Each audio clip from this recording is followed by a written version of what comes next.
LeBron James dapat nang magpaubaya para makakuha ng isang legit center ang Lakers. LaMelo Ball to Clippers, pag-usapan natin yan mga buddy. Sa darating na June 29 nga ay malalaman natin kung kukunin nga ba ni LeBron James ang kanyang player option.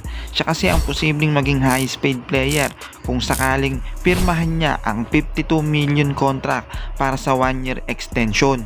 Deserve naman ni Lolo Bron ang kontratang ito. Ang problema nga lang ay paano pa sila makakakuha ng isang star big man kung medyo tight na nga ang kanilang magiging cap space. Dahil kung gusto talaga ni Lolo Bron na maging contender pa ang Lakers sa susunod na season ay dapat nitong magpaubaya at magpababa ng kanyang sahod. Sa totoosin lang talaga mga buddy ay isang lehitimong big man na lang naman talaga ang kulang sa lineup na meron ngayon ang Los Angeles Lakers. Kaya nga hindi sila sumusuko at patuloy na nakikipag-negosasyon sa Utah Jazz para kay Walker Kessler.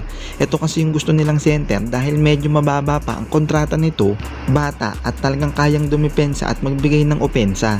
Sinasuggest naman ng mga ibang NBA insider na kung hindi sila maging successful kay Kessler ay pwede nilang ibaling ang kanilang atensyon dito kay DeAndre Ayton ng Portland Trail Blazers.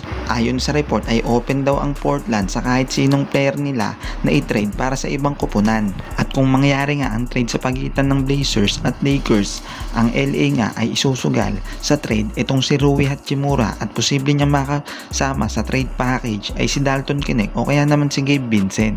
Mukhang ang Portland kasi ay naiinip na sa ginagawa nilang rebuilding system. Simula kasi nung nawala si Lillard sa kanila ay hindi na sila makapasok ng playoffs. Tulad nga kanina ay nauna na nga nilang tinrade itong si Anthony Simmons papuntang Boston kapalit nga ni Jrue Holiday. Samantala ay usapan ngayon ang posibleng pag-trade ng Hornets kay LaMelo Ball papuntang Clippers. Yan nga ay pagkatapos magparinig ng kanilang tatay na si LeVar Ball na sana nga daw ay kunin ng Clippers ang kanyang anak ni si LaMelo at isunod niya itong si Lonzo Ball.